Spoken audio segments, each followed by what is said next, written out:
명절이었습니다.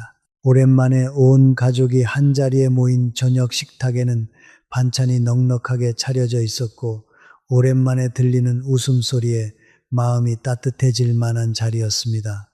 그런데 식사 도중에 동생이 슬쩍 한마디를 던집니다. 형은 좀 그래. 옛날부터 가볍게 웃으면서 하던 말이었습니다. 주변에서도 따라 웃었습니다. 그런데 그 웃음 속에서 저만 얼굴이 굳어지는 걸 느꼈습니다. 아무 말도 못했습니다. 분위기를 깨고 싶지 않았으니까요. 집에 돌아와 이불을 덮었는데 잠이 오지 않습니다. 고작 몇 글자짜리 말 한마디가 천장에 붙어서 계속 떨어지질 않습니다. 왜 그 짧은 말이 이렇게 오래 남는 걸까요? 3초면 끝나는 한마디가 어째서 사흘밤을 괴롭히는 걸까요? 오늘 저는 이 질문에서부터 시작하려 합니다. 나를 우습게 보는 사람에게 목소리를 높이지 않고 품위도 내려놓지 않으면서 단 한 번도 후회하지 않을 방식으로 나를 지키는 법, 그리고 그 끝에서 만나게 되는 가장 고요하고 가장 강력한 자유에 대해서 말씀드리겠습니다. 오늘 이야기에서 가장 중요한 대목은 맨 마지막에 있으니 끝까지 함께 해 주십시오. 여러분 혹시 이런 말을 스스로에게 하신 적 있으십니까? 괜찮아, 그냥 넘어가. 저는 이 말이 참 익숙합니다. 살다 보면 누구나 한 번쯤은 속으로 이렇게 중얼거린 적이 있을 겁니다. 누군가 내 앞에서 기분 나쁜 말을 했을 때, 명절 자리에서 슬쩍 나를 깎아내리는 말이 나왔을 때, 그냥 넘어가자, 괜찮아, 이러면서 웃어 넘긴 적이 있으시지 않습니까? 그런데 가만히 생각해 보면 이 말이 참 이상합니다. 괜찮다면서 왜 집에 오면 자꾸 생각이 나는 걸까요? 넘어갔다면서 왜 밤에 그 말이 자꾸 떠오르는 걸까요? 사실 이 말은 괜찮다는 뜻이 아닙니다. 괜찮지 않은데 괜찮은 척 하겠다는 뜻이죠. 한 번 넘어가면 관대한 겁니다. 10번 넘어가면 습관이 됩니다. 99번 넘어가면 주변 사람들이 잊어버립니다. 이 사람도 아프다는 것을요. 저는 오늘 이 자리에서 여러분께 솔직하게 말씀드리고 싶습니다. 참는 것이 어른의 미덕이라는 말, 저는 반만 맞다고 생각합니다. 참아야 할 것을 참는 건 지혜입니다. 하지만 참지 않아도 될 것까지 참는 건 지혜가 아니라 자기 학대에 가깝습니다. 오늘은 그 이야기를 좀 해보려고 합니다. 본격적인 이야기에 앞서 여러분께 하나만 여쭤보겠습니다. 여러분을 가장 힘들게 한 사람이 바깥 사람이셨습니까? 아니면 가까운 사람이셨습니까? 바깥 사람이셨다면 1번을, 가까운 사람이셨다면 2번을 마음속으로 한번 떠올려 보십시오. 자, 그럼 첫 번째 이야기를 시작하겠습니다. 저는 가끔 이런 생각을 합니다. 똑같은 말인데 어떤 사람이 하면 그냥 흘려넘길 수 있고 어떤 사람이 하면 며칠을 앓는 이유가 뭘까? 길에서 모르는 사람이 나를 보고 뭐라고 중얼거리면 이상한 사람이네 하고 지나칠 수 있습니다. 그런데 수십 년을 알고 지낸 친구가, 피를 나눈 형제가, 같은 지붕 아래 사는 가족이 나를 깎아내리는 말을 하면 그건 차원이 다른 아픔이 됩니다. 왜 그럴까요? 나이가 들면 단단해져야 하는 것 아닙니까? 살 만큼 살았으면 웬만한 말에는 흔들리지 않아야 하는 것 아닙니까? 많은 분들이 이렇게 스스로를 다그치십니다.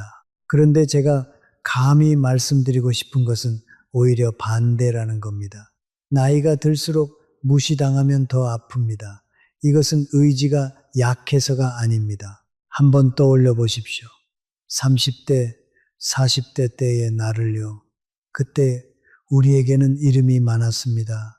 누구의 과장님, 누구네 아버지, 누구네 사장님. 회사에 가면 내 자리가 있었고 집에 오면 나를 기다리는 사람들이 있었습니다.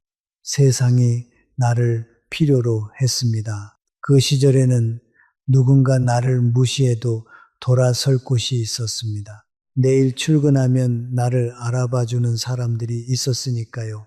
그런데 지금은 어떻습니까? 은퇴를 하고 아이들은 제 살림을 차리고 한때 북적이던 집은 조용해졌습니다. 나를 부르는 이름이 하나둘 줄어들었습니다. 과장님도 아니고 사장님도 아니고 아이들에게조차 가끔은 짐처럼 느껴지는 것 같은 순간들이 있습니다. 이런 상황에서 남아있는 몇 안 되는 관계, 그 소중한 사람이 나를 우습게 보는 말을 던지면 그건 단순히 기분 나쁜 말이 아닙니다. 그 말은 이 질문을 건드리는 겁니다. 나는 이제 아무 쓸모도 없는 사람인가? 심리학 연구자들 사이에서는 이런 이야기가 오래전부터 있었습니다. 사람이 사회적으로 거절당하거나 무시를 당하면 우리 뇌에서 신체적 통증을 처리하는 부위와 겹치는 영역이 함께 반응한다는 겁니다. 쉽게 말씀드리면 누군가에게 무시를 당하면 뇌는 진짜 맞은 것처럼 아파한다는 뜻입니다. 그리고 여기서 중요한 점은 나이가 들어 주변 사람이 줄어들수록 남아있는 관계에서 오는 거절의 신호를 뇌가 더 크게 받아들인다는 사실입니다. 여러분, 이게 무슨 뜻인지 아시겠습니까? 우리가 나이 들어서 유독 상처를 잘 받는 것은 마음이 약해져서가 아닙니다. 애초에 그렇게 반응하도록 되어 있기 때문입니다. 젊을 때는 100명 중 1명이 나를 무시해도 99명이 남아 있었습니다.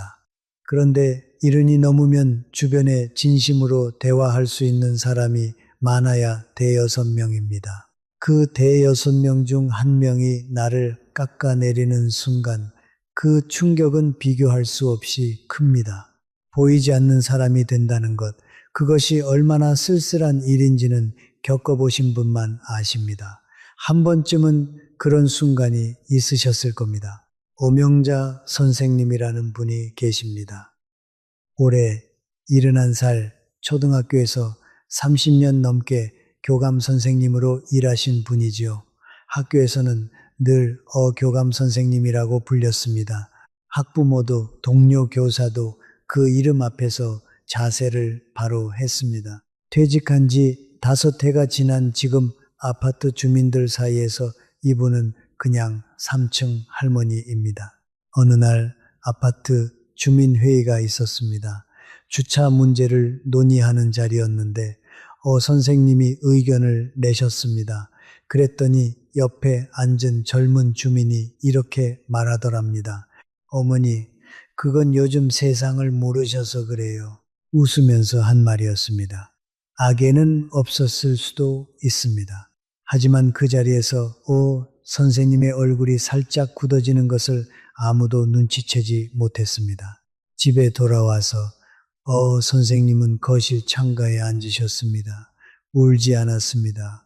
화를 내지도 않았습니다. 그냥 손에 들린 찻잔을 천천히 어루만지고 계셨는데 차는 이미 식어 있었습니다. 나중에 딸에게 이렇게 말씀하셨다고 합니다. 그 말이 아팠던 게 아니야. 내가 그렇게까지 아무것도 아닌 사람이 된 건가 싶어서 그게 서러웠어. 여러분, 이 말씀이 마음에 닿으시는 분이 계실 겁니다. 무시당해서 아픈 것이 아니라 내가 무시당해도 되는 사람이 되었다는 사실이 아픈 겁니다. 그래서 우리 사회에 떠도는 이런 말, 나이 들면 무슨 소리를 들어도 웃고 넘겨야 어른이지. 저는 이 말에 동의하지 않습니다. 진짜 어른은 참는 사람이 아닙니다. 무엇을 참지 않을지 아는 사람, 그 사람이 진짜 어른입니다. 이 차이를 아는 것이 오늘 이야기의 출발점입니다. 그런데 여러분, 이렇게 나를 깎아내리는 사람이 꼭 남이 아닙니다.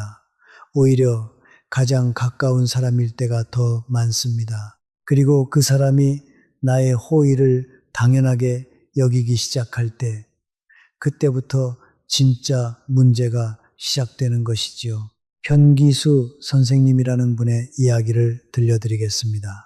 올해 63 배관 일을 하시다가 은퇴하신 분입니다. 이분은 동네에서 유명한 분이셨습니다. 전화 한 통이면 달려오는 사람, 옆집 수도꼭지가 고장나면 공구 가방 들고 올라가셨고 돈을 받은 적이 없습니다.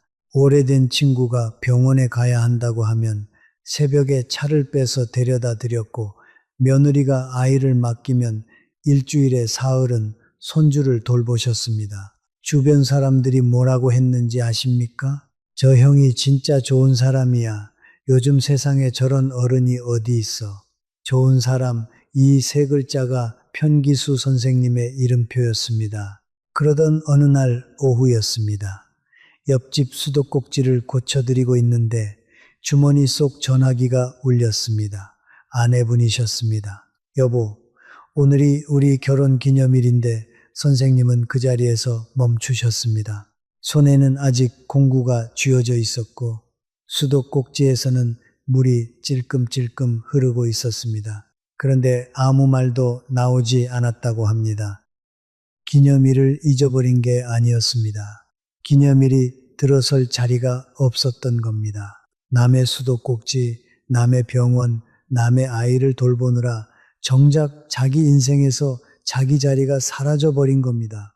수도꼭지에서 물은 계속 흘렀고 그의 손에는 아직 공구가 쥐어져 있었습니다. 그런데 마음 한쪽이 텅 빈 것을 느꼈다고 합니다. 여러분은 어떠십니까? 내 하루 중에 정말 나를 위한 시간이 있으십니까? 그리고 더 안타까운 이야기가 뒤에 있습니다. 얼마 후 편 선생님이 큰 수술을 받고 병원에 입원하셨습니다. 평생 그분에게 전화 한 통이면 달려와 달라던 사람들, 공짜로 수도를 고쳐달라던 사람들, 새벽에 병원까지 태워달라던 사람들, 병실 문을 열고 들어온 사람이 몇 명이었을까요? 손에 꼽을 정도였습니다. 수십 년 평생의 호의가 돌아온 결과가 고작 몇 명의 문병이었습니다. 천장을 바라보며 편 선생님이 느꼈을 그 허탈함, 저는 감히 다 헤아릴 수가 없습니다. 그런데 비슷한 이야기가 또 있습니다. 이번에는 남이 아니라 피를 나눈 가족 이야기입니다. 구영태 선생님, 올해 71이십니다. 이분에게는 5살 어린 남동생이 한 명 있었습니다. 동생이 사업을 한다고 했을 때 형으로서 보증을 서주셨습니다. 동생이 급하다고 하면 통장에서 돈을 빼서 보내주셨습니다. 한두 번이 아닙니다. 20년 넘게 동생이 손을 벌릴 때마다 형은 한 번도 거절하지 않았습니다. 서랍 속에는 빌려준 돈을 적은 낡은 수첩이 있었는데 한 번도 꺼내서 갚으라고 한 적이 없습니다. 왜냐고요? 꺼내는 순간 형제 사이에 정이 깨질 것 같아서요. 그런데 세월이 흘러 구 선생님의 아내분이 크게 편찮으셨습니다. 수술비가 필요했습니다. 이번 한 번만 하는 마음으로 동생에게 전화를 걸었습니다. 동생의 대답은 이랬습니다. 형, 지금은 좀 어려워. 여러분, 이 한마디가 얼마나 무거운 말인지 아시겠습니까? 형은 20년 동안 단 한 번도 어렵다는 말을 한 적이 없습니다. 그런데 동생은 딱 한 번 부탁받았을 때 그 말을 아무렇지도 않게 꺼냈습니다. 구 선생님은 전화를 끊고 한참을 가만히 앉아 계셨다고 합니다. 화가 난 것이 아니었습니다. 서럽지도 않았습니다. 다만 이런 생각이 들었다고 합니다. 아, 내가 20년 동안 혼자서 형제를 하고 있었구나. 이 두 이야기, 편기수 선생님과 구영태 선생님의 이야기에는 하나의 공통점이 있습니다. 두 분 다 나쁜 사람이 아니었습니다. 오히려 너무 좋은 사람이었습니다. 그리고 바로 그 좋은 사람이라는 이름표가 두 분을 가장 깊이 다치게 한 것이지요. 여러분, 저는 이런 생각을 합니다. 좋은 사람이라는 타이틀, 이것이 과연 내가 스스로 선택한 것이었을까요? 돌이켜보면 그것은 내가 원해서 붙인 이름이 아니었습니다. 주변 사람들이 나를 편하게 쓰기 위해서 씌워준 왕관이었던 겁니다. 좋은 형, 좋은 이웃, 좋은 아버지, 좋은 어머니, 이 왕관을 쓰고 있는 동안 나는 거절할 수가 없었습니다. 왕관을 벗는 순간 나쁜 사람이 되니까요. 그런데 여러분, 가만히 보면 이것은 왕관이 아닙니다. 감옥입니다. 좋은 사람이라는 이름의 감옥. 이 감옥 안에서 우리는 평생 내 시간을 바치고 내 돈을 꺼내고 내 감정을 삼키면서 살아온 겁니다. 오래된 보리차 주전자 하나를 떠올려 보십시오. 집집마다 하나쯤 있었던 그 큰 주전자 말입니다. 누군가 오면 따뜻한 물을 따라주고, 식구들 약 먹을 때 물을 따라주고, 손님이 오면 또 물을 따라줍니다. 그렇게 하루 종일 남을 위해 물을 따르다가 어느 날 주전자 안이 텅 비었습니다. 그때 사람들이 어떻게 하는지 아십니까? 물을 다시 채워주는 사람은 없습니다. 그냥 새 주전자를 사 옵니다. 호의가 계속되면 그것은 더 이상 고마운 것이 아니라 당연한 것이 됩니다. 이것이 안타깝지만 인간의 본성입니다. 고대 로마의 철학자 세네카는 이런 말을 남겼습니다. 우리가 고통받는 것은 상대가 배은 망덕해서가 아니라 감사가 돌아올 거라는 기대를 버리지 못했기 때문이다. 2000년 전 사람의 말인데 지금 들어도 뼈를 때리지 않습니까? 그러니 여러분, 이제 딱 하나만 바꿔보십시오. 누군가에게 무리한 부탁을 받으면 이렇게 말하시면 됩니다. 그건 좀 어렵겠네. 이유를 대지 마십시오. 요즘 허리가 안 좋아서 이번 달은 좀 빠듯해서 이런 변명을 붙이는 순간 상대는 그 빈틈을 파고들어서 다시 부탁을 밀어붙입니다. 이유 없이 그건 좀 어렵겠네. 이 한마디로 끝내시면 됩니다. 미안하다는 말도 필요 없습니다. 내 남은 인생을 지키는데 미안할 것은 아무것도 없습니다. 어떤 분은 이렇게 반문하실 수 있습니다. 그래도 수십 년 된 정인데 그리 매몰차게 하면 사람이 아니지 않느냐. 맞습니다. 오랜 정을 쉽게 자를 수 있는 사람은 아무도 없습니다. 하지만 저는 이렇게 되묻고 싶습니다. 진정한 정이라면 애초에 한쪽만 퍼주고 한쪽만 받아먹는 관계였겠습니까? 그 기본조차 지키지 못하는 사이에 오랜 정이라는 이름을 붙여주며 내 자존심을 계속 내어줄 이유가 있을까요? 진짜 좋은 어른은 모든 부탁을 다 들어주는 사람이 아닙니다. 내 한계를 알고 그 한계를 솔직하게 말할 수 있는 사람, 그 사람이 진짜 품격 있는 어른인 것이지요. 혹시 지금 이 이야기를 들으시면서 평기수 선생님의 주전자나 구영태 선생님의 낡은 수첩이 떠오르신 분이 계시다면 그것은 여러분의 이야기이기도 하기 때문일 겁니다. 자, 그러면 이제 한 걸음 더 들어가 보겠습니다. 앞에서 저는 호의를 거두는 이야기를 했습니다. 그런데 여러분, 호의를 거두면 상대가 어떻게 나올 것 같습니까? 고맙다고 할까요? 아닙니다. 사람이 변했네, 나이 들더니 인색해졌네, 이렇게 나옵니다. 그뿐이 아닙니다. 여전히 농담이라는 포장지를 씌워서 나를 깎아내리는 말을 던지는 사람도 있습니다. 웃으면서 뼈를 때리는 말, 겉으로는 농담인데 속에는 칼이 들어있는 말, 이럴 때 어떻게 해야 할까요? 어떤 분들은 참아야 한다고 하십니다. 또 어떤 분들은 똑같이 받아쳐야 속이 시원하다고 하십니다. 저는 두 가지 다 아니라고 생각합니다. 참으면 내 속에서 병이 나고 똑같이 받아치면 내 품위가 깨집니다. 그렇다면 답은 어디에 있을까요? 좌현모 선생님의 이야기를 들려드리겠습니다.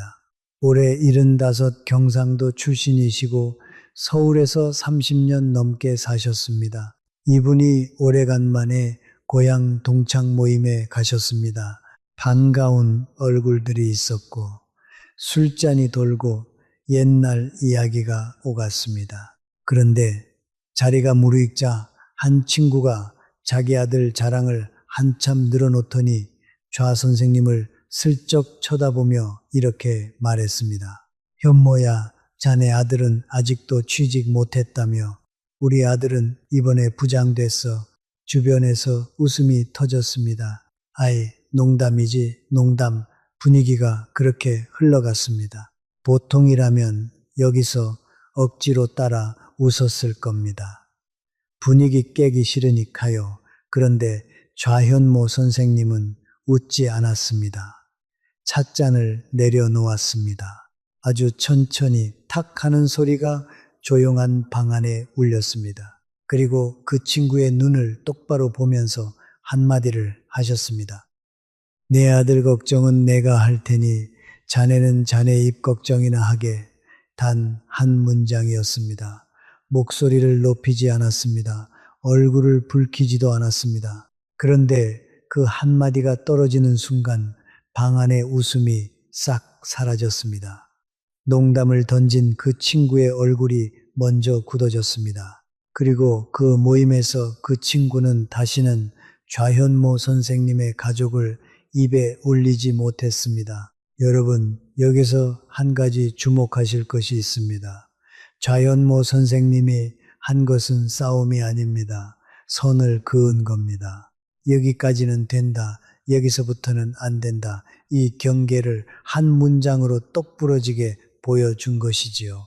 선을 긋는다는 것은 상대방을 벌하겠다는 뜻이 아닙니다. 나 자신에게 선언하는 겁니다. 나는 이런 사람이 아니다.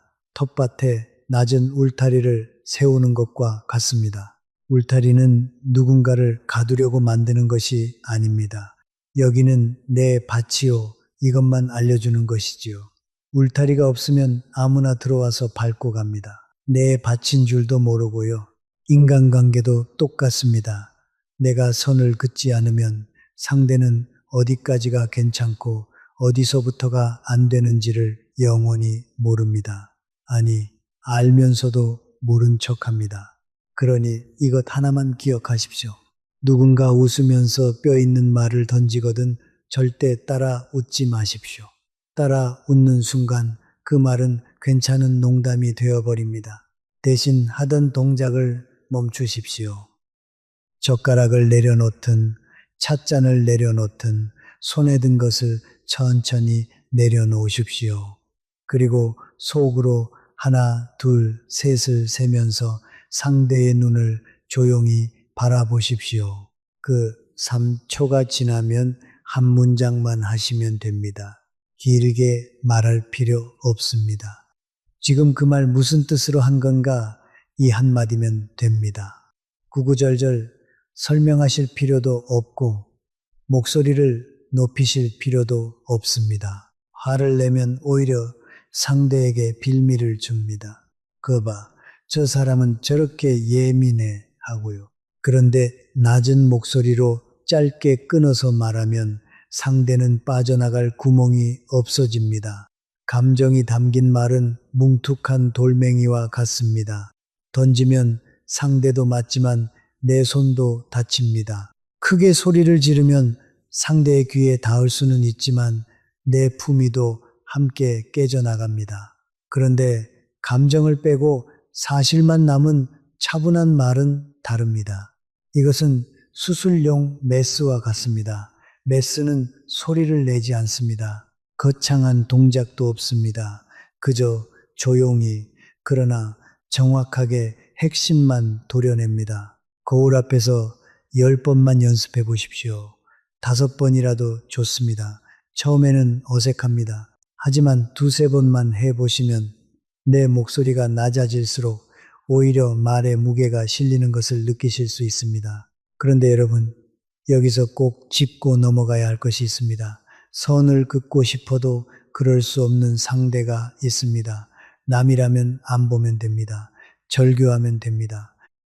그런데 매일 얼굴을 맞대고 살아야 하는 사람이라면 어떻게 합니까?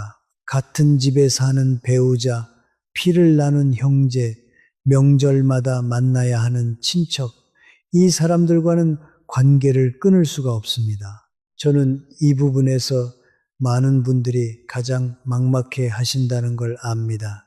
남이면 잊어버리면 되는데 매일 자주 봐야 하는 사람이 힘들게 한다면 그것이야말로 가장 가까운 지옥이라고 하신 분의 말씀이 기억에 남습니다. 그래서 한 가지 말씀드리고 싶은 것이 있습니다. 관계를 끊을 수 없다면 기대를 끊으십시오. 이 사람이 언젠가는 달라지겠지. 내 마음을 알아주겠지. 이 기대가 우리를 가장 오래, 가장 깊이 아프게 합니다. 상대가 변하기를 기다리는 것은 비 오는 날 하늘을 향해 그만 좀 내려라 하고 소리치는 것과 같습니다. 비는 내 말을 듣지 않습니다. 하지만 우산을 쓸 수는 있습니다. 기대를 내려놓는 것, 그것이 바로 관계 안에서 쓸 수 있는 우산입니다. 그러면 어떻게 됩니까? 상대가 또 상처 주는 말을 해도 예전만큼 아프지 않습니다. 왜냐하면 더 이상 기대하지 않았으니까요. 기대가 없으면 실망도 없습니다. 실망이 없으면 분노도 줄어듭니다. 관계는 유지하되 내 마음은 지킬 수 있는 것이죠. 이제 한 가지 더 깊은 이야기로 들어가 보겠습니다. 선을 긋는 것, 호의를 거두는 것, 낮은 목소리로 한마디 하는 것, 이런 것들은 모두 입을 여는 순간의 이야기입니다. 그런데 세상에는 말을 하지 않는 것이 말을 하는 것보다 훨씬 강력한 순간이 있습니다. 은말순 할머니 이야기를 해드리겠습니다. 올해 71이십니다. 아들 내외와 함께 사시는데 손주를 거의 매일 돌봐주시는 분이지요. 어느 날 저녁 손주에게 밥을 먹이고 있는데 며느리가 들어오면서 이렇게 말했습니다. 어머니는 옛날 방식만 고집하셔서 요즘은 이렇게 안 해요. 대수롭지 않은 말 같지만 그 앞에 손주가 앉아 있었습니다. 할머니가 하는 일이 틀렸다는 말을 손주 앞에서 들은 겁니다. 은말순 할머니는 아무 말도 하지 않았습니다. 자리를 박차고 나가지도 않았습니다. 그냥 손주의 옷을 가지런히 개기 시작했습니다. 한 벌 한 벌 하나 없이 천천히 방 안이 조용해졌습니다. 며느리도 손주도 아무 말이 없었습니다. 그 침묵이 얼마나 길게 느껴졌는지 모릅니다. 잠시 후 며느리가 먼저 입을 열었습니다. 어머니, 제가 말이 좀 심했죠. 은말순 할머니는 고개만 가볍게 끄덕이고 다 갠옷을 손주에게 건네주셨습니다. 주름 잡힌 손이 작은 옷을 가지런히 건네는 그 모습, 저는 그 장면이 어떤 말보다 강한 대답이었다고 생각합니다. 여러분, 이것이 침묵의 힘입니다. 그런데 여기서 아주 중요한 것을 구분하셔야 합니다. 참는 것과 침묵하는 것은 완전히 다릅니다. 참는 것은 하고 싶은 말이 목구멍까지 올라왔는데 억지로 삼키는 겁니다. 삼킨 말은 없어지지 않습니다. 속으로 내려가서 천천히 나를 갉아먹습니다. 참으면 참을수록 속에서 병이 납니다. 이것은 패배입니다. 그런데 침묵을 선택하는 것은 다릅니다. 이것은 내가 주도적으로 말하지 않겠다고 결정하는 겁니다. 할 말이 없어서가 아닙니다. 저 사람은 내 말을 들을 만한 그릇이 안 된다고 판단한 겁니다. 이것은 패배가 아니라 선언입니다. 나는 그 사람과 같은 수준으로 내려가지 않겠다는 선언이요. 참는 것과 선택하는 것, 이 둘 사이의 거리는 아주 짧아 보이지만 사실은 하늘과 땅만큼 뿝니다. 오늘 이 차이 하나만 가슴에 담아 가셔도 됩니다. 산에 오래된 큰 나무가 한 그루 서 있다고 생각해 보십시오. 바람이 불면 작은 가지들은 이리저리 흔들리고 약한 가지는 꺾여서 떨어집니다. 시끄럽습니다. 그런데 굵은 줄기는 어떻습니까? 미동도 하지 않습니다. 바람을 못 느끼는 것이 아닙니다. 뿌리가 충분히 깊이 박혀 있는 것이죠. 여러분의 침묵도 그래야 합니다. 아파서 말을 못하는 침묵이 아니라 뿌리가 깊어서 흔들리지 않는 침묵. 200여 년 전 다산 정약용 선생이 바로 이 침묵을 실천한 사람이었습니다. 18년의 유배 생활 동안 함께 학문을 논하던 벗들 중 일부가 등을 돌렸습니다. 대놓고 욕을 하는 것이 아니라 안부를 묻는 척하며 서신으로 은근히 조롱했습니다. 보통 사람이라면 길고 긴 반박의 편지를 썼을 겁니다. 내가 나를 얼마나 안다고 그런 소리를 하느냐고요? 하지만 정약용 선생은 그 서신을 끊어버렸습니다. 변명도 하소연도 항의도 하지 않았습니다. 그저 조용히 그러나 명확하게 관계의 문을 닫았습니다. 제가 이 대목에서 가장 대단하다고 느낀 것은 서신을 끊는 행동 자체가 아닙니다. 구구절절 해명하고 싶은 그 뜨거운 욕구를 참아낸 절제입니다. 변명은 곧 내가 흔들렸다는 증거가 됩니다. 정약용 선생은 그것을 알고 있었던 겁니다. 여러분이라면 어떻게 하시겠습니까? 억울함을 증명하려 목소리를 높이시겠습니까? 아니면 싸늘한 고요함으로 나는 그 사람의 수준에 내려가지 않겠다는 메시지를 온몸으로 전하시겠습니까? 침묵이 무서운 이유는 공격의 주도권을 단번에 빼앗아 오기 때문입니다. 무례한 말은 상대의 반응을 먹고 사는 기생충과 같습니다. 내가 화를 내면 그 말은 오히려 힘을 얻습니다. 내가 슬퍼하면 그 말은 더 커집니다. 그런데 아무런 반응을 주지 않으면 그 말은 갈 곳을 잃고 허공에서 맴돌다가 결국 뱉은 사람에게 되돌아갑니다. 앞으로는 이렇게 해보십시오. 무례한 말을 들으면 절대 즉각 대답하지 마십시오. 속으로 천천히 하나, 둘, 셋을 세면서 상대의 눈만 조용히 바라보십시오. 그 3초의 침묵이 어떤 장황한 반박보다 강한 메시지를 전달합니다. 나는 그런 수준 낮은 말에 반응해 줄 사람이 아닙니다. 이 한 문장을 입이 아니라 눈으로 말하는 겁니다. 그런데 여러분, 이렇게 선을 긋고 침묵으로 나를 지켰다면 이제 복수는 끝난 걸까요? 아직 끝나지 않았습니다. 오히려 지금부터가 진짜입니다. 제가 하나 여쭤보겠습니다. 진흙탕에 빠진 짐승이 나에게 흙을 튀겼습니다. 이때 여러분은 어떻게 하시겠습니까? 진흙탕으로 들어가서 같이 뒹구시겠습니까? 아니면 깨끗한 곳에 올라서 그 짐승을 내려다 보시겠습니까? 답은 누구나 알고 있습니다. 그런데 우리는 실제 인간관계에서 이 명확한 답을 놀라울 만큼 자주 잊어버립니다. 누군가 나를 깎아내리면 같이 내려가서 싸우려고 합니다.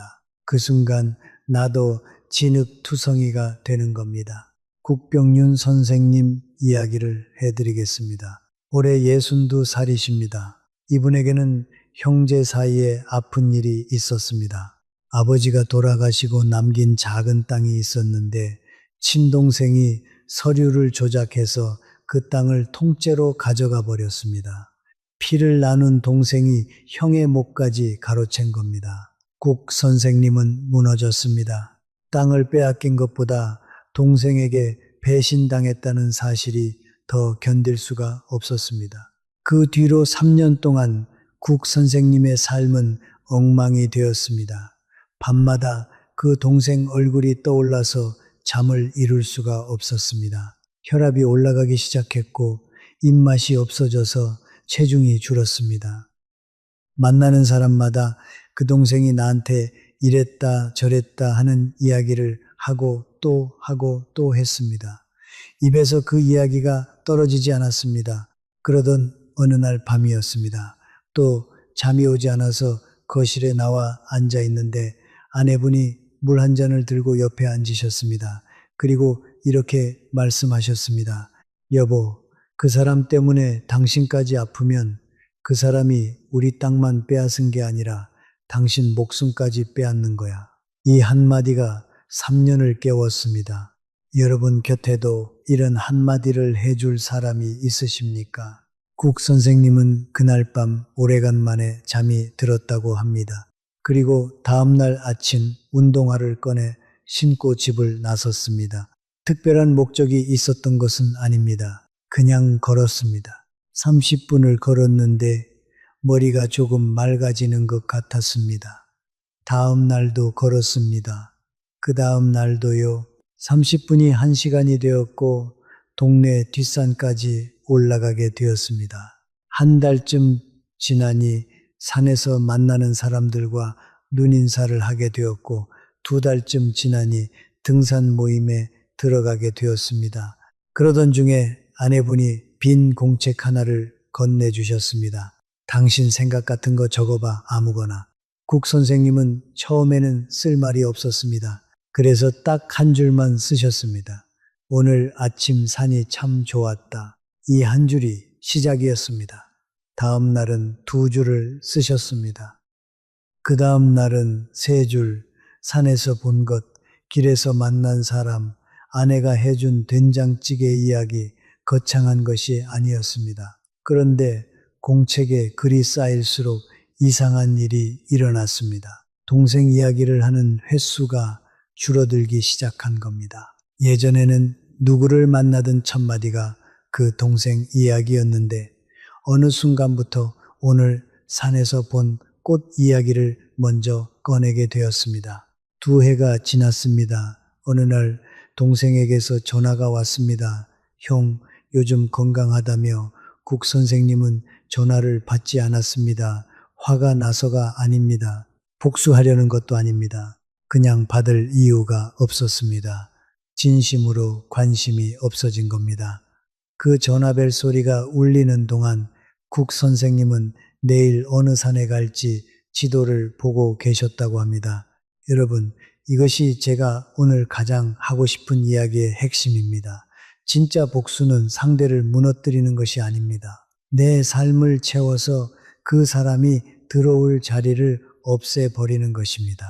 200여 년 전 다산 정약용 선생이 바로 이것을 보여주었습니다. 유배라는 것은 그 시대의 사회적 사형 선고나 다름없었습니다. 정적들은 정약용이 완전히 무너지기를 바랐습니다. 술이나 마시며 신세 한탄하다가 조용히 사라져 주기를 원했습니다. 그런데 정약용 선생은 정적들의 기대와 정반대의 길을 걸었습니다.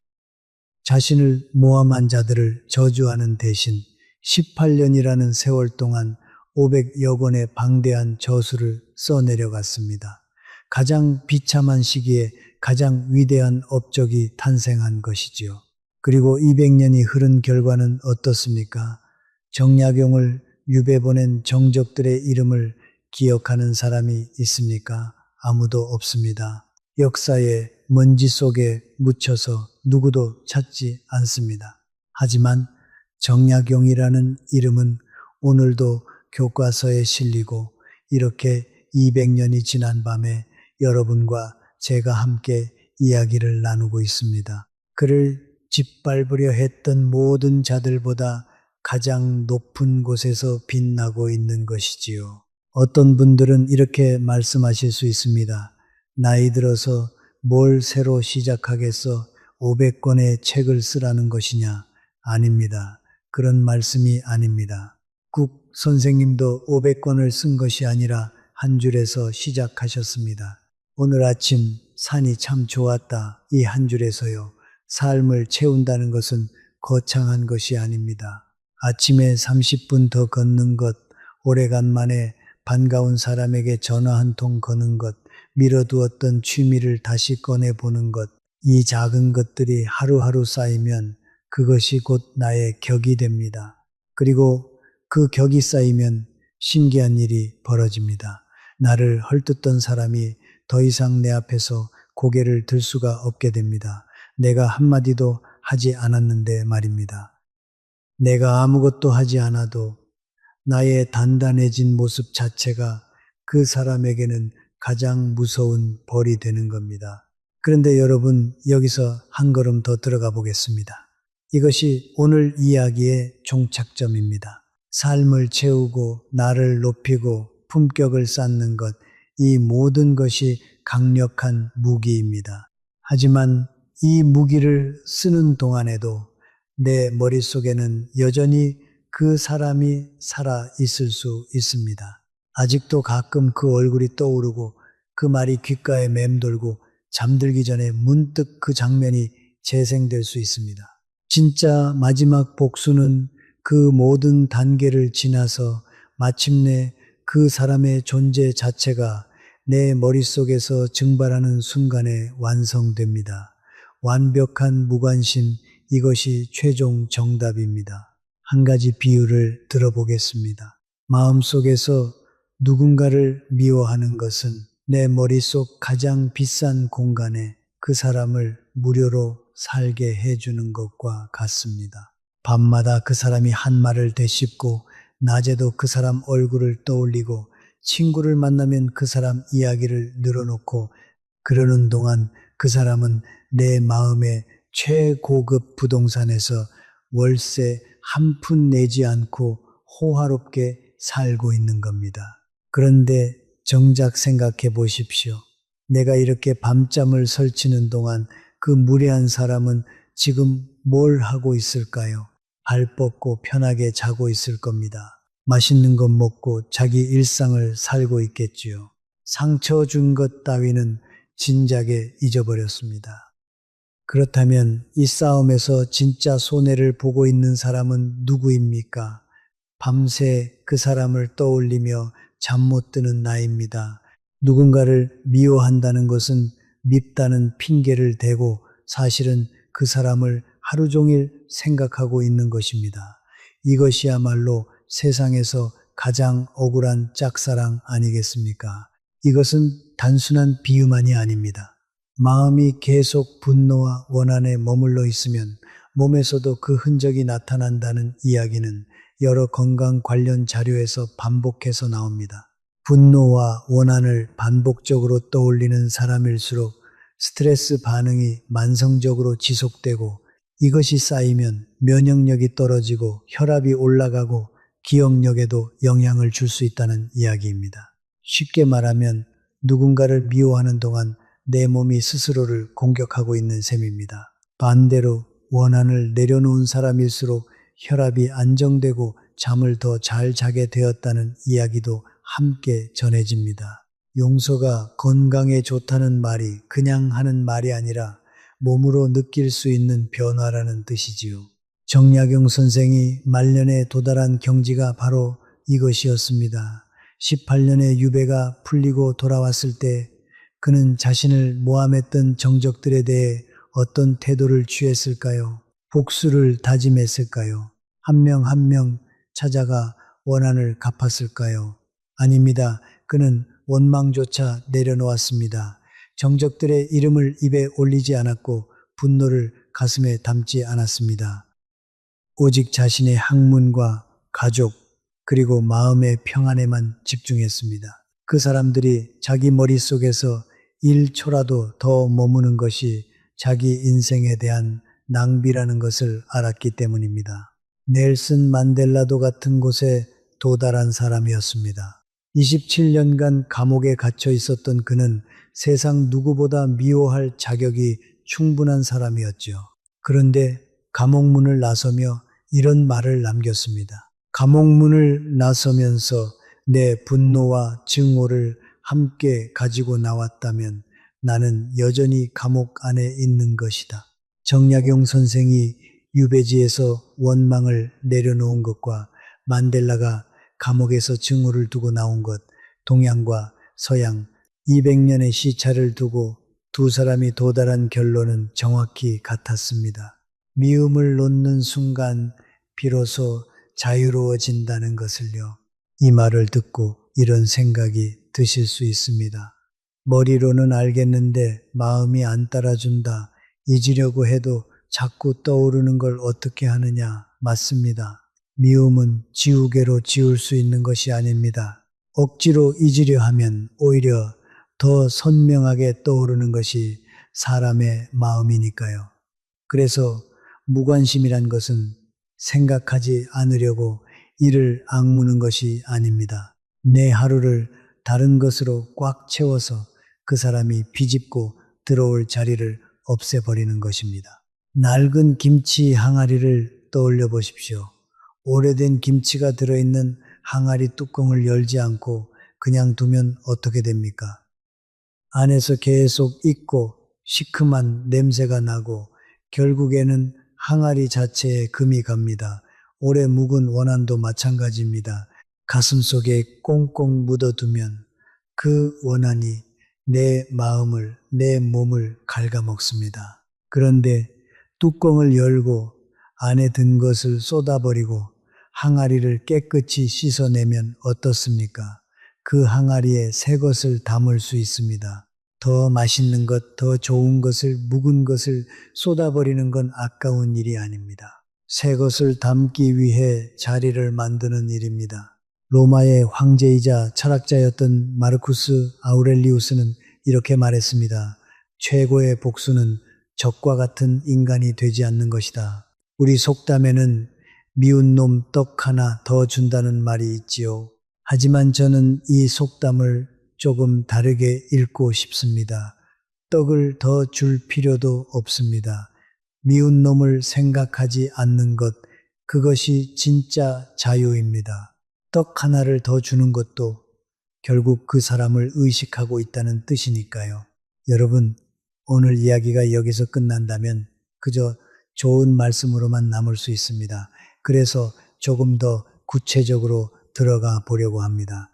완벽한 무관심을 실천한다는 것, 말은 쉽지만 막상 오늘 저녁부터 어떻게 하라는 것인지 막막하실 수 있습니다. 그래서 제가 3가지로 나누어 말씀드리겠습니다. 아침, 낮, 저녁 하루를 3조각으로 나누어서 그 사람이 들어올 틈을 하나씩 메우는 방법입니다. 먼저 아침입니다. 눈을 뜨면 가장 먼저 무엇을 생각하십니까? 혹시 어제 들었던 서운한 말, 오래된 원망, 그 얼굴부터 떠오르지는 않으십니까? 그렇다면 오늘부터 이렇게 해보십시오. 눈을 뜨자마자 몸을 일으키기 전에 딱 한 가지만 떠올리십시오. 오늘 걸을 산책로, 오늘 마실 차 한 잔, 오늘 만날 반가운 얼굴, 무엇이든 좋습니다.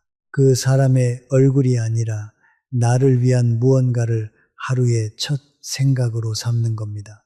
작은 습관 같지만 이것이 하루 전체의 방향을 바꿉니다. 아침에 심은 생각의 씨앗이 저녁까지 자라기 때문입니다. 여러분 스스로에게 이렇게 한번 물어보십시오. 오늘 아침 눈을 뜨자마자 내가 떠올린 얼굴은 누구였습니까? 그 사람이었습니까? 아니면 나 자신이었습니까? 혹시 그 사람이었다면 괜찮습니다. 오늘부터 바꾸면 됩니다. 아직 늦지 않았습니다. 다음은 낮입니다. 점심 무렵 사람을 만나거나 전화를 하게 되실 텐데 그 대화 속에서 그 사람 이야기가 몇 번이나 나오는지 한번 세어 보십시오. 신기하게도 그 이야기를 하는 순간 스스로도 잘 모르실 겁니다. 입에 붙어서 자동으로 나오니까요. 그래서 오늘부터 딱 하나만 실천해 보십시오. 그 사람에 대한 이야기를 1절 입에 올리지 마십시오. 친구를 만나서 그 인간이 나한테 이랬어 저랬어 하는 그 순간 이미 지워졌던 그 사람이 내 머릿속에 다시 살아나는 겁니다. 반대로 그 사람 이야기를 입에 올리지 않는 날이 하루 이틀 쌓이면 신기하게도 그 얼굴이 흐려지기 시작합니다. 한 달이 지나면 이름이 가물가물해집니다. 석 달이 지나면 그런 사람이 있었나 하는 순간이 찾아옵니다. 그 순간이 바로 여러분이 완벽하게 자유로워지는 순간입니다. 마지막으로 저녁입니다. 하루를 마무리하며 잠자리에 들 때 오늘 하루 중 가장 좋았던 순간을 딱 하나만 떠올려 보십시오.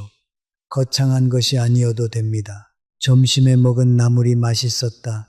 길에서 만난 강아지가 귀여웠다.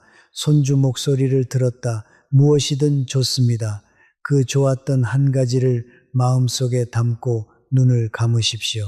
그러면 그 사람이 비집고 들어올 틈이 사라집니다. 머릿속에 가장 좋은 자리는 이제 그 사람이 아니라 오늘 하루 나를 웃게 한 작은 순간이 차지하게 되는 겁니다. 여러분 이 3가지 아침의 첫 생각, 낮의 침묵, 저녁의 좋은 기억 이것만 기억하시면 됩니다. 돈이 드는 것도 아니고 특별한 준비물이 필요한 것도 아닙니다. 오늘 밤부터 당장 시작하실 수 있습니다. 그런데 여러분, 혹시 이런 걱정이 드실 수도 있습니다. 독한 사람을 쳐내고 나면 내 곁이 텅 비는 것 같아 무서우실 수 있습니다. 혼자가 되는 것 아닌가 하고요. 하지만 그렇지 않습니다. 나를 함부로 대하는 사람이 차지하고 있던 그 자리를 비워야 비로소 나를 진심으로 아끼는 사람이 앉을 수 있습니다. 한두 명이면 어떻습니까? 진심으로 내 안부를 묻는 사람 한 명이 나를 이용하는 사람 100명보다 낫습니다. 항아리를 비운 것은 비우기 위해서가 아니라 더 좋은 것을 담기 위해서입니다. 여기서 짧은 이야기를 하나 더 들려드리겠습니다. 소경자 여사님이라는 분입니다. 올해 68 오래전부터 서예를 배우고 싶으셨는데 자식들 뒷바라지에 남편 뒷바라지에 늘 밀어두셨던 분입니다. 그러던 어느 날 동창 모임에서 오랜 친구가 이런 말을 했습니다. 그 나이에 붓글씨는 무슨 그냥 손주나봐 주는 게 낫지. 소경자 여사님은 그 자리에서 아무 말도 하지 않으셨습니다. 그런데 집에 돌아오는 길에 이상하게 화가 나지 않고 오히려 이런 생각이 드셨다고 합니다. 내가 왜 지금까지 남의 눈치를 보며 하고 싶은 것을 미뤄왔을까? 다음 날 소경자 여사님은 동네 문화센터에 등록을 하셨습니다. 처음에는 붓을 잡는 것조차 서툴렀습니다. 먹물을 흘리고 선이 삐뚤빼뚤했습니다. 그런데 석 달쯤 지나니 제법 그럴듯한 글씨가 나오기 시작했습니다. 반년쯤 지나니 작은 전시회에 작품을 내게 되었습니다. 그 친구는 어떻게 되었을까요? 소경자 여사님은 더 이상 그 친구가 무슨 말을 했는지조차 기억하지 못하십니다. 왜냐하면 지금 그분의 머릿속은 다음 작품에 무슨 글귀를 쓸지에 대한 생각으로 가득 차 있기 때문입니다. 이것이야말로 완벽한 무관심이 만들어낸 가장 아름다운 결과가 아닐까요? 여러분 여기까지 들으시면서 혹시 이런 마음이 드셨을 수도 있습니다. 그렇게 매몰차게 살면 정 없는 사람이 되는 것 아닐까? 주변에 사람이 하나도 안 남는 것 아닐까? 저도 그 마음을 이해합니다. 우리 세대는 정이 많은 것을 미덕으로 배우며 자랐습니다. 옆집에 숟가락이 몇 개인지도 알던 시절, 담장 너머로 반찬을 나누던 시절, 그렇게 살아왔으니까요. 그런데 여러분, 제가 오늘 말씀드리는 것은 정을 버리라는 것이 아닙니다. 정을 함부로 대하는 사람에게까지 낭비하지 말라는 것입니다. 정이라는 것은 원래 오가는 것입니다. 내가 마음을 주면 상대도 마음을 주고 내가 손을 내밀면 상대도 손을 내미는 것, 그것이 정입니다. 그런데 한쪽만 계속 주고 한쪽은 받기만 한다면 그것은 정이 아니라 착취입니다. 착취를 정이라는 이름으로 포장해서 계속 견디는 것, 그것이야말로 진짜 정을 배신하는 일이 아닐까요? 진짜 정이 넘치는 사람은 오히려 자기 자신에게도 정을 나눌 줄 아는 사람입니다. 나 자신을 아끼지 못하면서 남에게만 정을 쏟는 것은 반쪽짜리 정입니다. 그리고 여러분, 우리 세대에 대해서 한 가지만 더 말씀드리고 싶습니다. 우리는 가난한 시절을 지나왔습니다. 자식 키우느라 내 몸 하나 챙길 겨를이 없었습니다. 부모님 봉양하느라 내 마음 하나 살필 여유가 없었습니다. 그렇게 평생 남을 위해서만 살아오셨습니다. 그러니 이제는 조금 이기적이어도 됩니다. 아니, 이기적이라는 말은 어울리지 않습니다. 정당하다는 말이 맞습니다. 그동안 고생 많으셨습니다. 이제 우리 차례입니다. 지금부터 시작하면 됩니다. 혹시 여러분 스스로에게 이렇게 물어보신 적 있으십니까? 나는 지금 내 인생을 살고 있는가 아니면 남의 기대에 맞춰 살고 있는가? 이 질문에 선뜻 대답하기 어려우시다면 그것도 괜찮습니다. 오늘부터 조금씩 답을 찾아가시면 됩니다. 여러분, 지난 며칠 동안 누군가의 말이나 행동 때문에 마음이 상하셨던 적이 있으십니까? 있으시다면 1번, 없으시다면 2번을 마음속으로 떠올려 보시고 그 사람이 가족이었는지 아니면 지인이었는지도 함께 생각해 보십시오. 이제 조금 다른 이야기를 해 보겠습니다. 완벽한 무관심을 실천하다 보면 반드시 겪게 되는 순간이 있습니다. 바로 명절이나 가족 모임처럼 그 사람을 피할 수 없이 마주쳐야 하는 순간입니다. 이럴 때는 어떻게 해야 할까요? 제가 말씀드린 것처럼 선을 긋고 침묵을 선택하는 것, 그것으로 충분합니다. 억지로 그 자리를 피할 필요도 없고 일부러 냉랭하게 굴 필요도 없습니다. 그냥 평소처럼 인사하고 평소처럼 밥을 먹고 다만 마음속으로는 이미 그 사람에게서 자유로워진 상태로 그 자리에 앉아 계시면 됩니다. 이것이 진짜 고수의 경지입니다. 상대를 미워하지도 않고 그렇다고 상대에게 휘둘리지도 않는 상태, 그저 담담하게 그 자리에 있는 것입니다. 마치 비 오는 날 우산을 쓰고 걷는 사람처럼요. 비가 오는 것을 원망하지도 않고 그렇다고 비를 맞으며 화를 내지도 않고 그냥 우산을 쓰고 갈 길을 가는 겁니다. 여러분, 이런 경지에 도달하신 분들의 공통점이 하나 있습니다. 바로 표정입니다. 화가 난 표정도 아니고 억지로 웃는 표정도 아닙니다. 그냥 평온한 표정입니다. 오히려 주변 사람들이 먼저 알아챕니다. 저 사람 요즘 뭔가 달라졌네, 편안해 보이네 하고요. 그리고 그 평온함이야말로 어떤 말보다도 강력한 메시지가 됩니다. 나는 그 사람 없이도 충분히 잘 지내고 있다는 메시지 말입니다. 여러분, 지금까지 말씀드린 것들을 한 달만 실천해 보시면 어떤 변화가 찾아오는지 말씀드리고 싶습니다. 처음 일주일은 사실 크게 다르지 않습니다. 여전히 그 사람 생각이 나고 여전히 서운한 마음이 올라옵니다. 그런데 괜찮습니다. 원래 그런 겁니다. 오래 쌓인 감정이 일주일 만에 사라지길 바라는 것은 욕심입니다. 이 주째가 되면 조금씩 다른 것이 느껴지기 시작합니다. 아침에 눈을 떴을 때 그 사람 얼굴이 아니라 오늘 할 일이 먼저 떠오르는 날이 하루 이틀 생깁니다. 아직 매일은 아닙니다. 하지만 그런 날이 하루라도 생겼다는 것 자체가 큰 변화입니다. 3주째가 되면 대화 속에서 그 사람 이야기가 나오는 횟수가 눈에 띄게 줄어듭니다. 예전에는 친구를 만나면 30분씩 그 사람 흉을 봤다면 이제는 10분도 채 되지 않아 다른 화제로 넘어가게 됩니다. 신기하게도 그 사람 이야기를 하지 않는 시간이 길어질수록 오히려 마음이 가벼워지는 것을 느끼게 되실 겁니다. 한 달이 지나면 많은 분들이 이렇게 말씀하십니다. 요즘 잠을 더 잘 자게 됐어요. 입맛이 다시 돌아왔어요. 웃는 일이 많아졌어요. 이것은 우연이 아닙니다.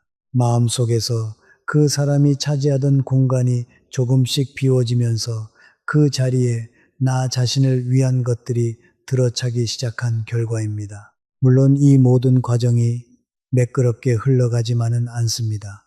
때로는 좋아졌다가도 갑자기 그 사람 얼굴이 선명하게 떠오르는 날이 있을 겁니다. 명절이 다가온다거나 그 사람과 관련된 소식을 우연히 듣게 된다거나 하는 순간에요. 그럴 때 스스로를 탓하지 마십시오. 또 흔들리는구나 하고 자책하지 마십시오.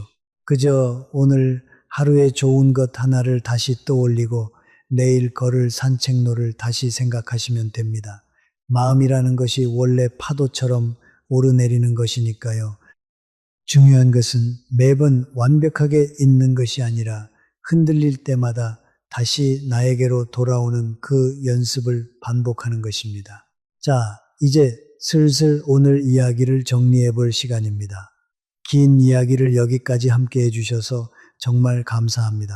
천천히 오늘 나눈 이야기들을 5가지로 짚어보겠습니다. 첫째, 나이가 들수록 무시당하면 더 아픈 것은 마음이 약해져서가 아니라 곁에 남은 사람이 줄어들었기 때문이라는 것입니다. 이것을 아는 것만으로도 스스로를 덜 다그치게 됩니다. 둘째, 좋은 사람이라는 이름표는 내가 스스로 선택한 것이 아니라 남들이 나를 편하게 쓰기 위해 씌워준 왕관이었다는 것입니다.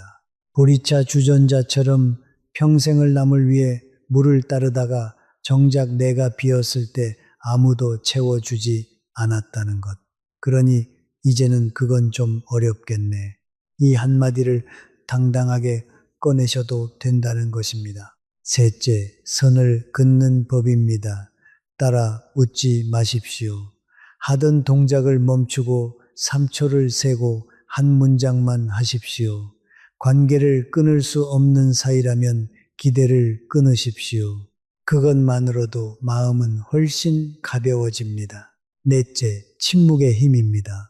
참는 것은 지는 것이고 선택한 침묵은 이기는 것이라는 차이.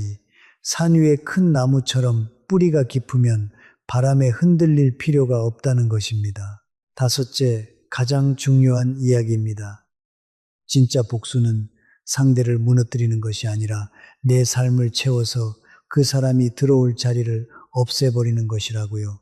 묵은 김치 항아리를 비우는 것은 버리기 위해서가 아니라 새 것을 담기 위해서입니다. 이 모든 이야기를 관통하는 한 문장이 있다면 이것입니다. 복수의 끝은 상대의 몰락이 아니라 나의 자유입니다. 다산 정약용 선생은 복수에 성공한 사람이 아닙니다. 복수가 필요 없는 경지에 도달한 사람이었습니다. 그리고 이 경지야말로 우리가 남은 인생에서 향해야 할 곳이 아닐까 저는 그렇게 생각합니다. 여러분, 한 가지만 더 여쭤보고 싶습니다. 왜 유독 가족에게서 받는 상처가 남보다 더 클까요?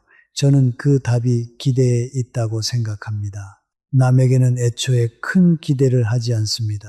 그러니 실망도 크지 않습니다.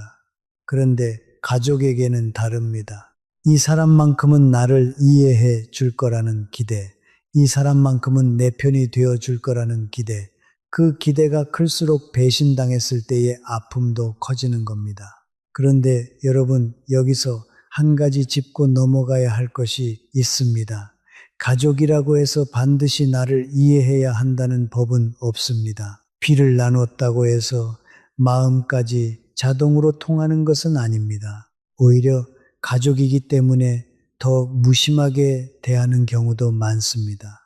남에게는 예의를 차리면서 가족에게는 함부로 말하는 사람들이 얼마나 많습니까? 이것은 참 이상한 일입니다. 가장 가까운 사람에게 가장 소홀한 예의를 차리는 것, 이것이야말로 우리가 고쳐야 할 문화가 아닐까 싶습니다. 그러니 여러분, 가족이라고 해서 무조건 참으실 필요는 없습니다.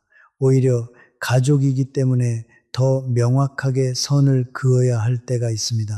남이라면 안 보면 그만이지만 가족은 평생을 함께 봐야 하기 때문입니다. 평생을 함께 봐야 하는 사이일수록 처음부터 관계의 규칙을 명확히 해두는 것이 오히려 서로를 위한 배려입니다. 그리고 손주가 있으신 분들께 특별히 드리고 싶은 말씀이 있습니다. 여러분이 무례한 말에 침착하게 대응하는 모습, 선을 긋는 모습, 그것을 손주가 보고 있습니다. 아이들은 말로 가르치는 것보다 보고 배우는 것이 훨씬 많습니다. 할머니가 할아버지가 부당한 대우에 당당하게 대처하는 모습을 본 아이는 자기 자신도 소중히 여기는 법을 자연스럽게 배우게 됩니다. 반대로 할머니, 할아버지가 평생 참고 눌러 담기만 하는 모습을 본 아이는 나도 저렇게 살아야 하나 보다 하고 무의식 중에 배우게 됩니다. 그러니 여러분이 오늘부터 실천하시는 이 작은 변화들이 단순히 나 한 사람의 마음 건강을 위한 것이 아닙니다. 내 뒤에 있는 손주에게, 자식에게 가장 좋은 본보기를 남겨주는 일이기도 합니다. 나는 이런 대우를 받아도 되는 사람이 아니다. 이것을 몸소 보여주는 것, 그것이 어쩌면 우리가 다음 세대에게 물려줄 수 있는 가장 값진 유산일지도 모릅니다. 그리고 부부 사이에도 이 이야기가 그대로 적용됩니다. 오래 산 부부일수록 서로에게 함부로 말하는 경우가 많습니다. 남한테는 절대 하지 않을 말을 배우자에게는 아무렇지 않게 던집니다. 왜 그럴까요? 떠나지 않을 거라는 믿음 때문입니다. 아무리 함부로 대해도 결국 곁에 있을 사람이라는 확신, 그 확신이 오히려 무례함의 방패가 되는 겁니다. 그런데 여러분, 그 믿음을 당연하게 여기는 순간부터 관계는 서서히 무너지기 시작합니다. 50년을 함께 산 부부라 해도 서로에게 최소한의 예의는 지켜야 합니다. 식탁에서 무심코 던지는 그 사람은 원래 그래 그 한마디가 반복되면 결국 듣는 사람의 마음속에서 뭔가가 조용히 꺼져버립니다. 겉으로는 여전히 한 집에 살고 밥을 같이 먹지만 마음은 이미 오래전에 멀어져 버린 부부를 저는 참 많이 봐왔습니다. 그러니 배우자에게도 똑같이 적용하시면 됩니다. 무례한 말을 들으면 하던 동작을 멈추고 3초를 세고 담담하게 한마디 하십시오. 그건 좀 서운한 말이네. 이 한마디면 충분합니다. 50년을 함께 살았다고 해서 이제 와서 예의를 차릴 필요가 없다는 법은 없습니다. 오히려 50년을 함께 살았기 때문에 서로에게 더 예의를 지켜야 하는 것이 맞습니다. 남은 시간이 얼마나 될지 아무도 모르니까요. 여러분, 다시 처음 이야기로 돌아가 보겠습니다. 명절 식탁에서 동생이 던진 그 한마디, 형은 좀 그래. 그 말이 사흘밤을 괴롭혔다는 이야기로 오늘을 시작했습니다. 이제 다시 그 장면으로 돌아가서 만약 그날 저녁으로 되돌아갈 수 있다면 어떻게 하시겠습니까? 저라면 이렇게 하겠습니다. 젓가락을 잠시 내려놓고 동생의 눈을 조용히 바라보며 3초를 세고 이렇게 말할 겁니다. 그 말 무슨 뜻으로 한 건가? 그리고 다시 젓가락을 들고 아무 일 없었다는 듯 식사를 이어갈 겁니다.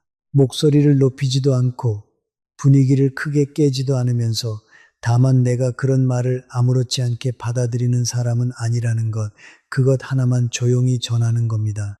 그리고 집에 돌아와서는 그 말을 천장에 붙여두는 대신 오늘 하루 중 가장 좋았던 순간을 떠올리며 잠들 겁니다. 명절 음식 중에 가장 맛있었던 것, 오랜만에 본 조카의 웃는 얼굴, 그런 것들로 그날 밤을 채우는 겁니다.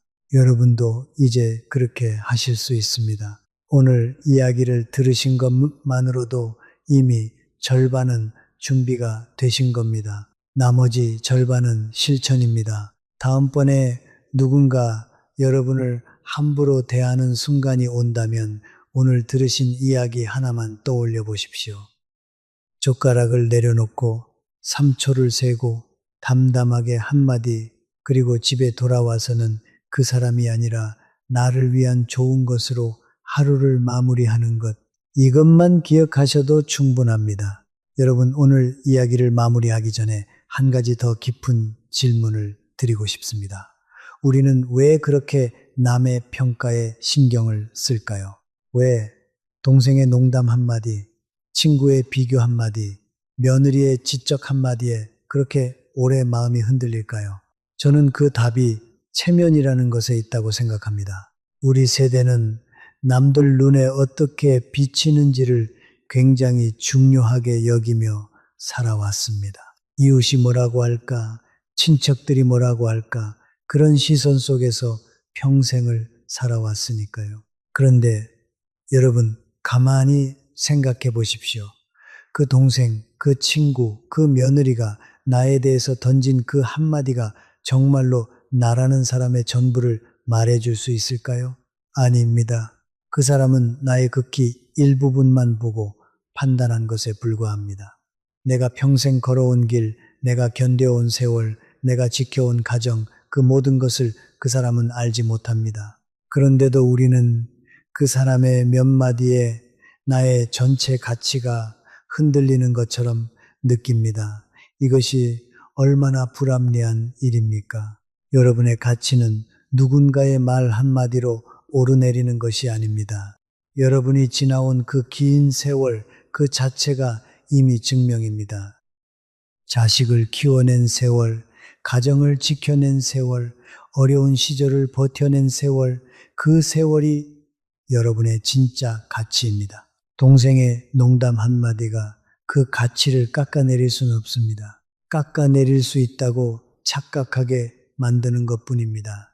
그러니 이제부터는 이렇게 생각해 보십시오. 저 사람의 말은 저 사람의 그릇을 보여주는 것이지 나의 가치를 보여주는 것이 아니다. 누군가 나를 함부로 대한다면 그것은 그 사람의 인격이 부족하다는 증거이지 내가 부족하다는 증거가 아닙니다. 이 관점을 바꾸는 것만으로도 마음이 훨씬 가벼워지실 겁니다. 또 한 가지, 체면이라는 것을 조금 다르게 써보시길 권합니다. 남들 눈치를 보느라 참는 데 쓰던 그 에너지를 이제는 나를 가꾸는 데 써보십시오. 또래보다 건강한 모습, 또래보다 활기찬 모습, 그것이야말로 진짜 체면입니다. 누군가 나를 무시했을 때 화를 내는 것이 아니라 그저 담담하게 내 삶을 계속 잘 살아가는 모습, 그 모습을 본 주변 사람들이 오히려 감탄하게 됩니다. 저 사람 참 대단하다. 저 나이에 저렇게 당당하다. 그런 평가를 듣게 되실 겁니다. 그리고 그것은 여러분이 직접 요구해서 얻은 평가가 아니라 여러분의 삶 자체가 만들어낸 평가입니다. 이것이야말로 진짜 품격입니다. 여러분, 이 이야기를 들으시면서 이런 걱정을 하시는 분도 계실 겁니다. 그럼 나 혼자 남는 거 아닐까? 주변의 사람이 다 떠나가는 거 아닐까? 저도 처음엔 그런 걱정을 했습니다. 그런데 살아보니 정반대였습니다. 선을 긋고 나를 지키기 시작하니까 오히려 진짜 좋은 사람들이 더 가까이 다가왔습니다. 생각해 보십시오. 내가 아무 말도 못하고 늘 당하기만 하는 사람이라면 주변에는 나를 편하게 이용하려는 사람들만 남게 됩니다. 그런데 내가 나 자신을 존중하고 지킬 줄 아는 사람이라는 것을 보여주면 함부로 대하던 사람들은 하나둘 떨어져 나가지만 대신 나를 진심으로 존중하는 사람들이 남게 됩니다. 사람 관계라는 것이 원래 그렇습니다. 내가 나를 대하는 방식대로 남들도 나를 대하게 되어 있습니다. 내가 나를 함부로 대하면 남도 나를 함부로 대하고 내가 나를 소중히 여기면 남도 나를 소중히 여기게 됩니다. 혼자 있는 시간에 대해서도 한 말씀 드리고 싶습니다. 많은 분들이 혼자 있는 것을 두려워하십니다. 자식들 다 떠나고 친구들도 하나둘 줄어들고 혼자 남겨질까봐 무서워서 나를 함부로 대하는 사람에게도 매달리게 되는 경우가 많습니다. 그런데 여러분, 혼자 있는 시간은 결코 나쁜 것이 아닙니다. 오히려 그 시간이야말로 내가 진짜 나 자신과 만나는 시간입니다. 저는 오히려 이렇게 말씀드리고 싶습니다. 나를 함부로 대하는 사람들과 억지로 함께 있는 것보다 차라리 혼자 있는 편이 훨씬 낫습니다. 혼자 있는 시간에 책을 읽고 산책을 하고 좋아하는 음악을 듣고 오래전에 써두었던 편지를 다시 꺼내 읽어보고 그렇게 나 자신과 깊이 만나는 시간을 가져보십시오. 그 시간이 쌓이면 신기하게도 외로움이 아니라 충만함이 찾아옵니다. 혼자 있어도 외롭지 않은 사람, 그것이 진짜 강한 사람입니다. 그리고 여러분, 가족 안에서도 이 원칙은 똑같이 적용됩니다. 요즘은 며느리나 사위와의 관계에서도 비슷한 고민을 하시는 분들이 많습니다. 세대가 다르니 생각도 다르고 말투도 다릅니다. 그런데 그 다름을 무례함과 혼동하지 않으셨으면 합니다. 며느리가 다른 방식으로 아이를 키운다고 해서 그것이 나를 무시하는 것은 아닙니다. 그것은 그저 다른 방식일 뿐입니다. 반대로 며느리가 대놓고 나를 깎아내리는 말을 한다면 그것은 다름이 아니라 무례함입니다. 이 둘을 구분하는 것이 중요합니다. 다름은 존중하고 무례함에는 선을 그으십시오. 이 두 가지를 혼동하지 않으시면 가족 관계에서도 훨씬 평온해지실 수 있습니다. 여러분, 마지막으로 진짜 자유라는 것에 대해서 조금 더 깊이 이야기해 보고 싶습니다. 우리는 흔히 자유를 원하는 것을 마음대로 할 수 있는 상태라고 생각합니다. 먹고 싶은 것을 먹고, 가고 싶은 곳을 가고, 하고 싶은 말을 하는 것. 물론 그것도 자유의 한 모습입니다. 하지만 제가 오늘 말씀드리고 싶은 자유는 조금 다릅니다. 진짜 자유란 누군가의 말 한마디에 내 하루가, 내 밤이, 내 마음이 흔들리지 않는 상태입니다. 누군가 나를 무시해도, 누군가 나를 깎아내려도 그 말이 내 안으로 들어와서 나를 흔들지 못하는 상태, 그것이 진짜 자유입니다. 이것은 아무도 나를 건드리지 못하게 담을 쌓는 것과는 다릅니다. 담을 쌓으면 그 안에 나 혼자 갇히게 됩니다. 진짜 자유는 담을 쌓지 않고도 누가 무슨 말을 하든 내 중심이 흔들리지 않는 상태입니다. 이런 자유는 하루아침에 오지 않습니다. 오늘 제가 말씀드린 것들, 선 긋기, 침묵, 선택하기, 삶을 채우기, 완벽한 무관심, 이 모든 것들을 조금씩 실천하다 보면 어느 날 문득 깨닫게 되실 겁니다. 예전 같았으면 사흘 밤을 알았을 그 말이 이제는 그냥 스쳐 지나간다는 것을요. 그 순간이 바로 여러분이 진짜 자유에 도달한 순간입니다.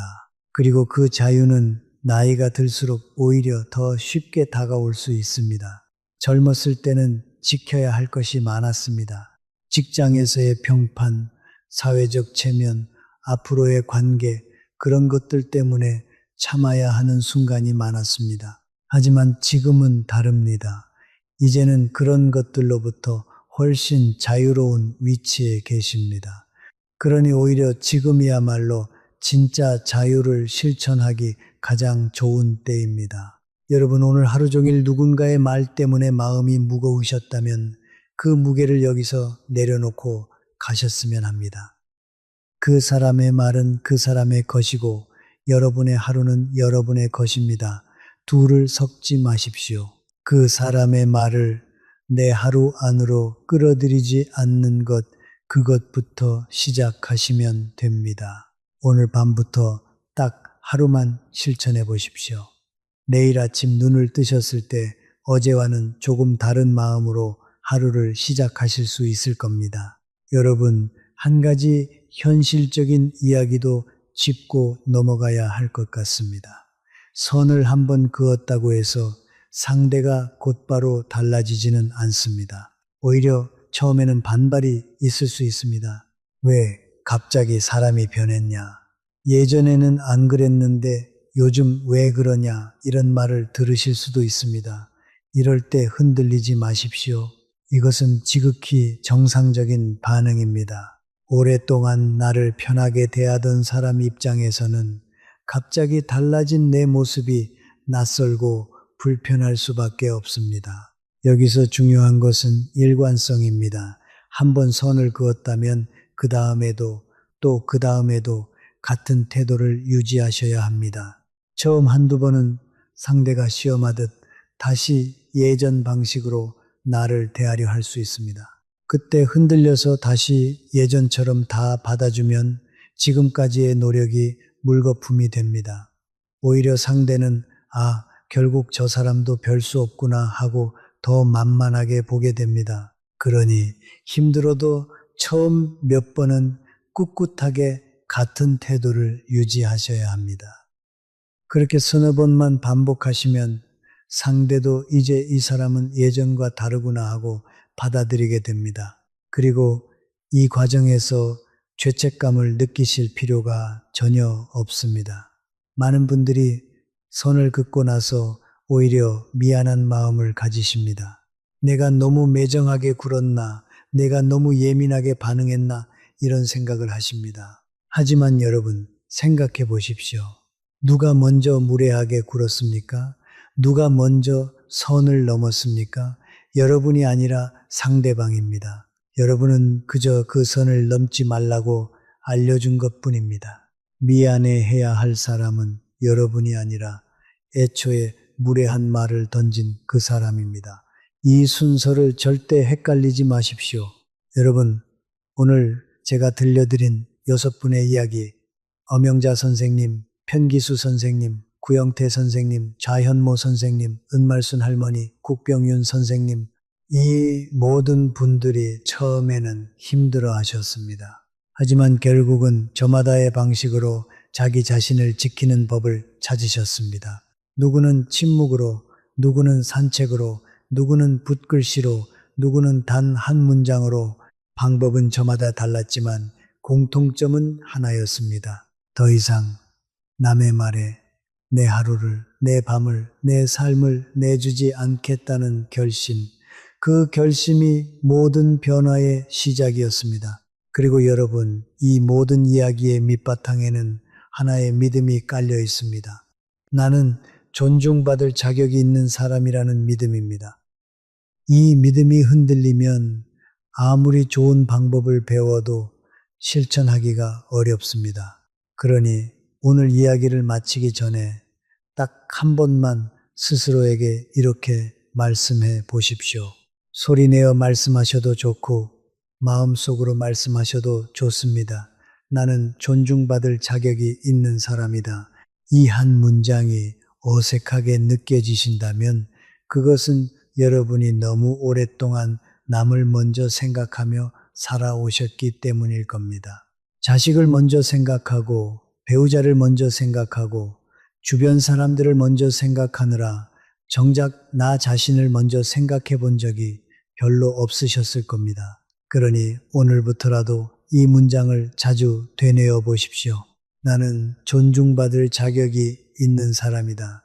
처음에는 어색해도 반복하다 보면 어느새 마음 깊은 곳에 자리 잡게 될 겁니다. 그리고 이 믿음이 자리를 잡으면 오늘 제가 말씀드린 모든 방법들이 훨씬 자연스럽게 나오게 됩니다. 선을 긋는 것도, 침묵을 선택하는 것도, 삶을 채우는 것도 모두 이 하나의 믿음에서 시작됩니다.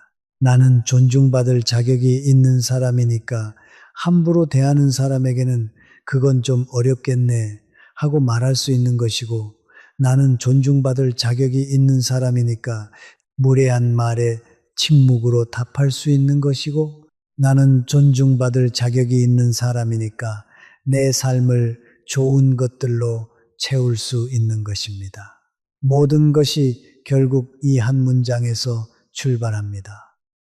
여러분, 제가 오늘 이렇게 긴 이야기를 들려드리는 이유는 하나입니다. 저와 같은 세월을 살아오신 여러분이 남은 날들만큼은 조금 더 홀가분하게, 조금 더 당당하게 사셨으면 하는 마음 때문입니다. 젊었을 때는 참는 것이 미덕이라고 배웠습니다. 나이가 들면 그 배움을 그대로 이어받아 더 많이 참아야 한다고 생각하기 쉽습니다. 하지만 저는 오히려 반대라고 말씀드리고 싶습니다. 나이가 들수록, 남은 시간이 줄어들수록 더 이상 나를 함부로 대하는 사람에게 내 소중한 시간을 내줄 이유가 없습니다. 여러분의 하루하루는 생각보다 훨씬 귀합니다. 오늘 하루도 내일 하루도 다시 오지 않는 시간입니다. 그 귀한 시간을 누군가의 무례한 말 한마디를 곱씹는 데 쓰기에는 너무 아깝습니다. 대신 그 시간을 산책에, 좋아하는 취미에, 손주와의 대화에, 오래된 친구와의 통화에 쓰십시오. 그것이 훨씬 남는 장사입니다.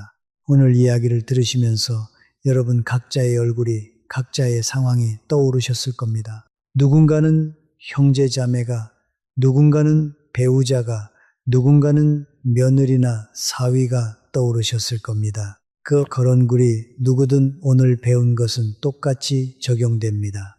선을 긋고 침묵을 선택하고 삶을 채우고 완벽한 무관심에 도달하는 것. 이 순서를 기억하시고 오늘 밤부터 하나씩 실천해 보십시오. 그리고 하나만 더 당부드리고 싶은 것이 있습니다. 이 모든 이야기를 실천하시는 과정에서 절대 서두르지 마십시오. 오늘 하루 만에 완벽하게 달라지려고 하시면 오히려 지치실 수 있습니다. 처음에는 그저 하던 동작을 멈추는 것 하나만 연습해 보십시오. 그것이 익숙해지면 3초 세는 것을 더해 보십시오. 그것도 익숙해지면 한 문장 말하는 것을 더해 보십시오. 이렇게 하나씩 쌓아가시면 어느새 자연스럽게 몸에 배게 됩니다. 무엇보다 중요한 것은 스스로에게 너그러우셔야 한다는 것입니다. 오늘 배운 것을 당장 완벽하게 해내지 못하셔도 괜찮습니다. 오늘도 그냥 참고 넘어가셨다면 그것도 괜찮습니다. 내일 다시 한번 시도해 보시면 됩니다. 중요한 것은 완벽함이 아니라 방향입니다. 조금씩 나를 지키는 쪽으로 방향을 틀어가시는 것, 그것만으로도 충분합니다. 여러분, 마지막으로 오늘 나눈 이야기 중에서 딱 하나만 골라서 가슴에 담아 가신다면 저는 이것을 고르고 싶습니다. 진짜 복수는 상대를 무너뜨리는 것이 아니라 내 삶을 채워서 그 사람이 들어올 자리를 없애버리는 것이다.